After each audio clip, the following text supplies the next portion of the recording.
We have contact. Out with my friend today, Nicholas. Englishman riding in Sweden.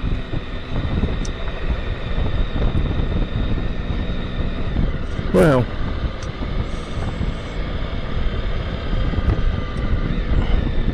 one thing I love about riding in this country is there's no traffic, and the nature is fantastic.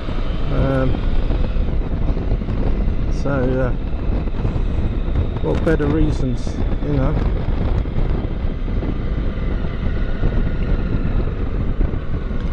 I'm out on my trusty Triumph today, following Nicholas, and weather's pretty good today, I think. We're just taking the windy roads,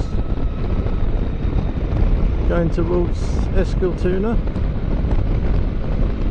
We normally make a habit of just taking the bendy roads. Not much fun on the major roads. And as you can see, it's just full of nature.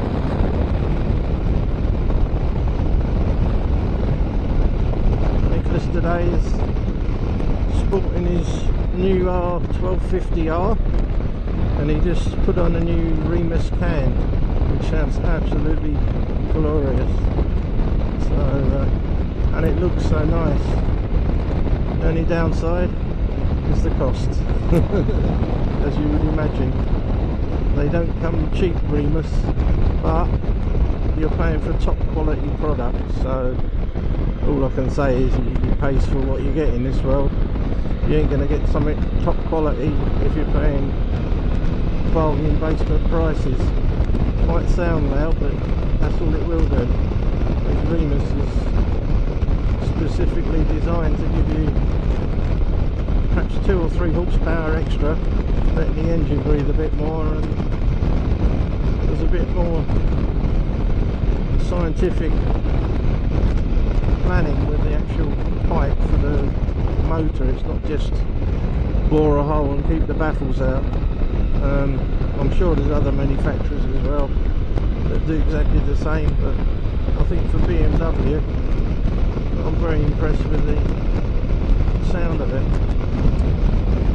Well, to all my English friends over there, and people, if they are listening, what would I say about Sweden as riding on the bike? A lot of people think it's just forest and trees. Well, yeah, they've got loads of forest, but if you know where to go, it's literally thousands of lakes, some fantastic riding roads. As I say, traffic just isn't an issue, unless of course you're going to Gothenburg, Stockholm, the major cities, but it's still, compared to England, if you live near London, the traffic, it flows, it doesn't, you haven't got mile after mile traffic jam. I would suggest if you're going up the west border towards Norway of Sweden, Värmland, and going north there, it's very pretty Sweden, very different, very mountainous region. Värmland is supposed to be the county of over 1,000 lakes, so that should tell you something. I was there only a couple of weeks ago. Anyway, that's one good thing that you will find living in Sweden. The open space is just, you can take the road, you can see here there's just no traffic. It's wonderful. You can dial in what speed you want. You can either take it like we are today, going fairly steady, I don't know, 90k, or if you want to go and do a bit insane speeds, it's up to you really. I'm on my Triumph Tiger. I've had this now, I think, getting on for nearly a year. The guy who bought it off, it hadn't been maintained properly, but I got it fairly cheap. So initially when I first bought it, I had to put new sprockets, front and rear, new chain, brand new bronze skiva, sorry, brand new front disc, slipping into Swedish there, and pads, because the front disc, how the hell the guy ever rode it before? It was like on off on off on off, as if your ABS is cutting in every time you brake. It was ridiculous. So that's all now sorted. Fitted a voltmeter, always handy to have on a bike if you have an electrical issue, to perhaps just be, at least you know if you've got no voltage coming in, you can do something before rather than die on the road in an isolated area. Engine, love it. I think the only thing it's got on it is an aftermarket Canon SRC, I believe it is. Gives a cracking note on it. I have the standard one at home, but this is how I bought it, and although it's a little bit louder, it's not, unless you're really screaming it, then yeah, you could say it's a bit offensive, but driving between 3 and 8,000 revs, it just sounds nice. Lets the bike breathe a little bit better, I think. Really impressed with the fuel return on this bike. Driving it at sensible speeds, but having a little bit of fun. It gives out a good return. Normally on a tank full, I can always see over 200 kilometers, which is really good for a small tank. Yeah. What the do's and don'ts of riding in Sweden? Well, I think one of the biggest accident rates for motorcyclists is animals. So all I can say to you is when you're riding like we are here, in the daytime it's much less a risk, but early morning and evening they have what you call animal ruts, where they do runs. So if you see one run out in front of you, don't let it go and then accelerate, come to a halt, because usually there's 5 or 6 afterwards, and if it's elk, you hit one of them, you ain't going to survive it. You might as well drive into a brick wall. They can be up to nearly 900 kilos. I think they've actually in Sweden recorded some that are over a ton in weight, so it's something you don't want to hit. Wild boar, plenty of them about. Again, they are massive, and if you hit one, it's like hitting a stone wall. So they're the main things you've got to be careful of. If you go up north, you do get wild bear. They're not friendly, obviously. And my advice would be is to just open the throttle, for Christ's sake, don't stop. But as I say, all the time I've lived in Sweden now just over 10 years. I've seen a wolf. That was a bit scary. I thought it was a big dog, and then when I saw the eyes, and I quickly vamoosed. They're one of the native species in Sweden as well. So just be aware, but it's nothing to be alarmed about. Most of Sweden, it's okay. You just got to use common sense, really. Lots of places overnight if you're a camper. It's literally a case of you can camp overnight 24 hours, no problem. Just pitch your tent up. If you're in the wild, you can set up by a lake. Bring mosquito repellent, because there's normally lots of mosquitoes. Further north you go, it's normally, rule of thumb, the worse the mosquitoes are. If you're in south of the country, Skåne, going up towards you've got Östergötland, Södermanland, which is just below Stockholm, it's pretty okay, really. Obviously you get them, but they're not like in swarms. Up north sometimes I've witnessed it. If you can see it in the air, it's black. And that is not funny, because I hate the things. So mosquito repellent. You can even buy candles that give off a scent which keeps them clear. They seem quite effective. The other question I get always, people say to me, my friends, oh, Sweden's so expensive.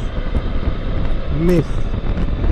It's actually, to live in Sweden is far cheaper than England. And the old chestnut that always comes up is, beer is 3 times dearer than what you buy a pint in England. And yeah, it probably is. And the reason for it here is they try to cull antisocial behaviour by doing that, which I would say probably works to a degree. If you're a sensible drinker, then yeah, it's a bit unfortunate. But my answer to my friends is always, well, I live only an hour and a quarter from the centre of Stockholm. I have a 3-bedroom house with a garden, a garage, 115 square metres of living space, nice sized garden, all the amenities, and that only cost me, let me think how long ago that was, just over 2 years ago. I purchased that for £200,000 approximately. So what can you get in England for £200,000 that close to a city? Not a lot, I would say. So working it out like that, I would say that you've get good value for money living here.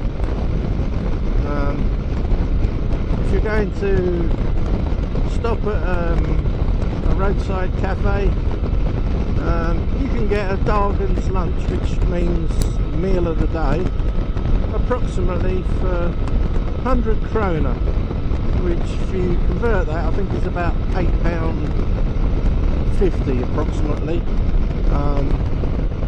And with that, you'll get a salad, which you can help yourself to. You'll get the main meal.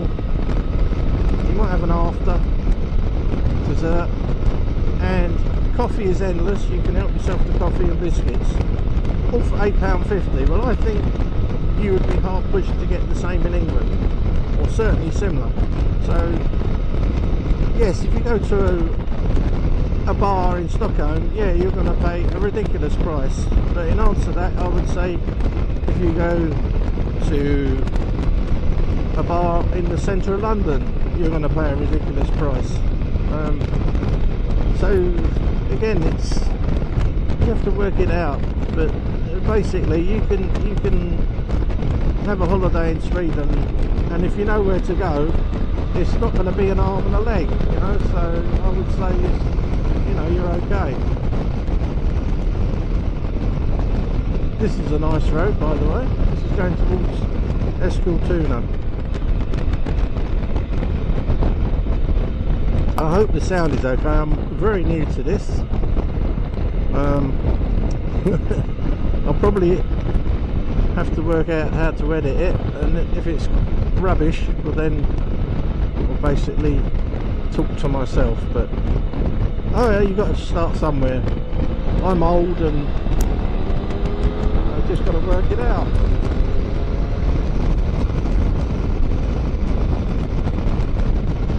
You can't beat the old bike. By the way, I've had bikes since 1965, so I'm no youngster.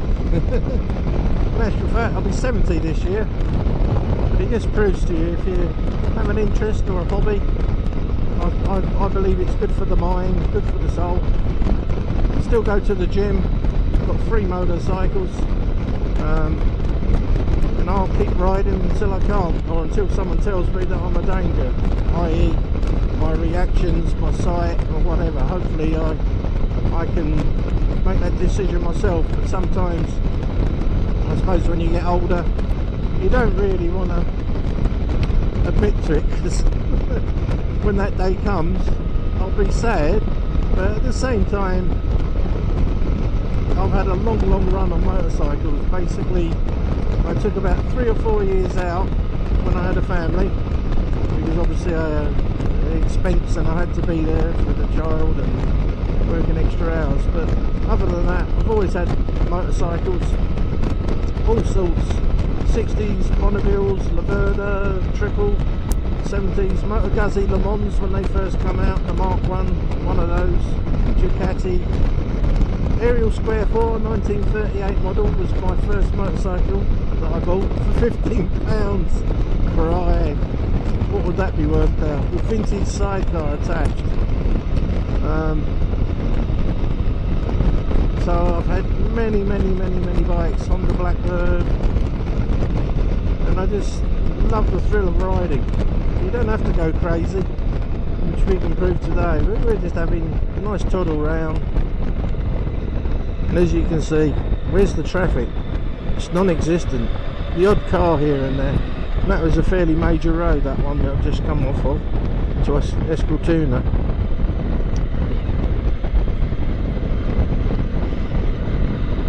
The other thing about Sweden, when you usually get a 20 or a 30 school, yes, school, keep to it. If you get caught, the penalty is very, very severe, somewhere in the region of 5,000 to 6,000 crowns, so you'll be kissing goodbye best part of over £500, and if you don't pay it, they seize your vehicle. So don't try and, you know, dodge it, because you won't, you know. And I have no problem with that. It's a school, kids can run out, they're playing with their friends, the ball goes in the road, they're going to follow it. You can't chastise them for that. At the end of the day, the young kids. I've not had that happen to me, but obviously the warning's there for a reason. And you comply. But usually in Sweden, on these back roads, you're not going to see any police really. It's more or less you've got the road to yourself. So as long as you're being sensible, as I say, the only thing you've got to worry about is the wildlife.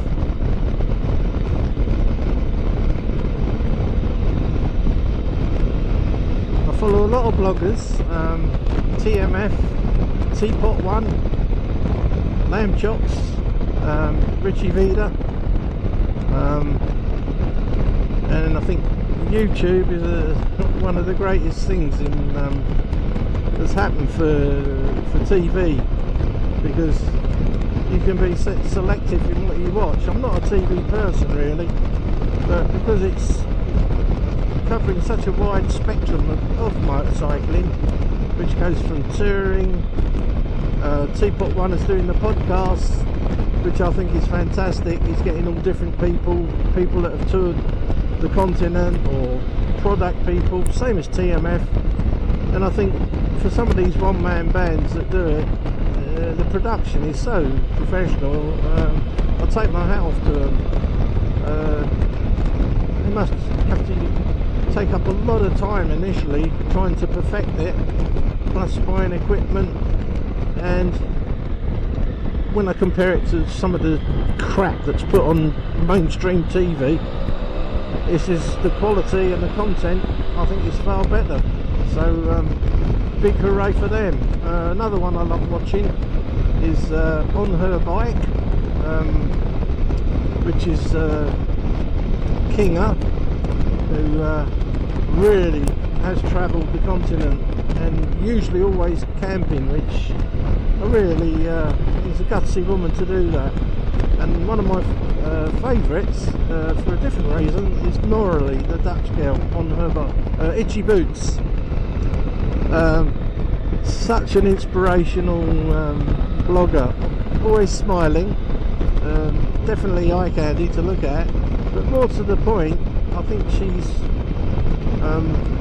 made the recognition from her travels.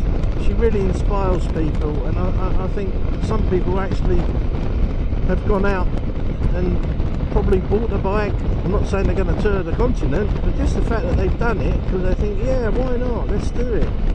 The only thing that stops you in life doing things is you. You can put all the excuses in front of you, but if you really want to do it, just do it. Don't make excuses. Life is short. I'm 70. I'm planning to go on Uri tours next year, do Moscow, Vladivostok. Why not? I'm not going to keep putting it off. I could be dead in 2 years. All these people who save, and it's always, oh, when I retire I'm going to do this, I'm going to do that, and they die before they retire. You know, which is obviously unfortunate, but if you don't, the whole point in life is you've got to enjoy it. Yes, you have to work, or if, you know, obviously if you're lucky enough you've made a big inheritance, but then you probably don't. But my point is, life is for living, not sitting in front of a square tube with a remote in your hand, or sitting on stupid PlayStations or God knows what, burning every day away just looking at a tube. just think there's so much more to do, whether it be a boat person, motorcycles, motorhome, classic cars. I mean, I have a classic car here, a left-hand drive Rover V8 P6 from 1975 vintage. My other bike is a BMW 4 across the frame 1200 GT with all the bells and whistles on, and then a 1970 old school flat twin beamer 750, drum brakes all round, which I'm selling because I'm not really using it that much, and I fancy another project because I'm a mechanic and I like to tinker. Look at these roads, they're just perfect, whamming them round. That's what it's all about, having fun, stopping off. Swedish are usually a little bit reserved, so don't let it put you off if you find they're a bit offish. It's just, they're not being offish so much, it's just they're very shy people. You usually have to initiate the first move, but you can't be too forward and just, because sometimes they just step back, but obviously you get the exception to the rule. But certainly bikers, if you meet up somewhere, they're always say hey and hi and maybe a little chat about the bike or whatever. Most Swedes, which you'll be pleased to know for English people, speak excellent English, so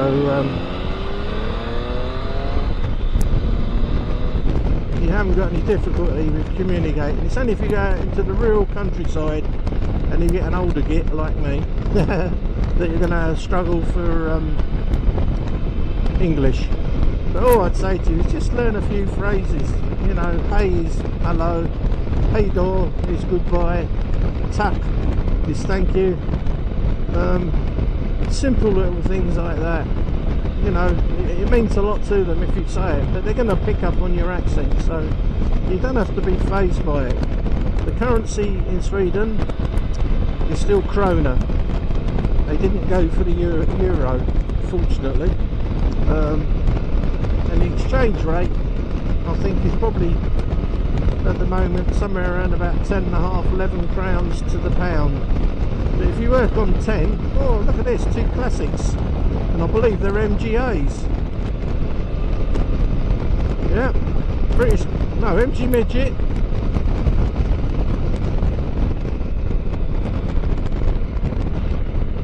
And I think this is a newer one, it's just a...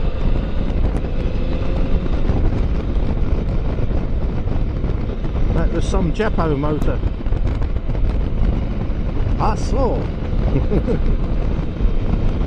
And the other thing about Sweden, a lot of English single guys are like, the women are absolutely drop dead gorgeous, so you won't see many fatties over here. They're very into their fitness. I mean, I must admit, my lifestyle changed. I came to Sweden. I go to the gym probably 3 times a week, bench pressing, cardio, eat healthy.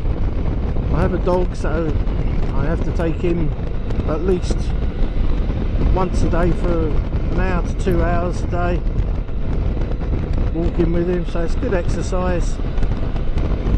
I mean, obviously I have the luxury, I'm a pensioner now. I still work a couple of days a week, extra pocket money, but I'd really recommend it. A lot of people go to Sweden and they just, oh, it was boring, it was just straight roads and trees. Well, yeah, if you stick to the main routes, it is boring, just like it is going on the M1. Boring as sin. But as soon as you go off the track, like we are today, it's great fun. And I say, you just get the odd car here and there, which is nice, and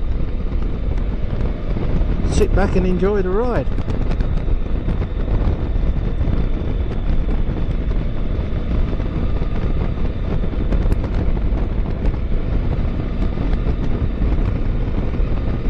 Yes, getting back to the TV thing, interesting people's views on it, but I really, I would say probably 85% of the time if I watch TV of an evening, it is Itchy Boots. TMF, my favourite. Teapot 1. Love Brucey Boy. Look at that! He's just a fun character. I should think to meet him in real life is good fun. But he has some interesting people, and it really, to me, it's only my opinion, but I think it really works. I mean, a lot of people probably think, oh, talking to someone for a couple of hours is a bit boring, but I actually think that it's good fun, and it's, as I say, motorbike related, so I believe it's really good fun. Yeah. A couple of nice classics. Ooh, nice one. Yes. In Sweden, they love their American cars, and it's been, a lot of Americans have actually said they got the best restored American cars, even better than what they have in America. And I think it's the only country that has the most American cars next door to America, which is quite a claim. But they absolutely adore V8s, big old V8s. I mean, on a Sunday today, sometimes you think you're in America, 'cause if you're going where they cruise around in some market towns, you would think you're in America. I mean, here we've got lots of Lopis, which is like a house sales. Oh, I think it's nice. You can stop, find some stuff, and pay very little, probably. Maybe pick up a bargain. Right, here we're going to one of our tea stops, which they call Fika here. It's a coffee stop, really.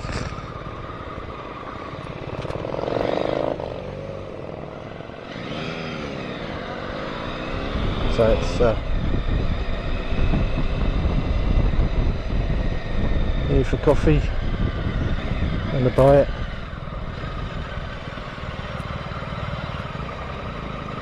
It's always nice.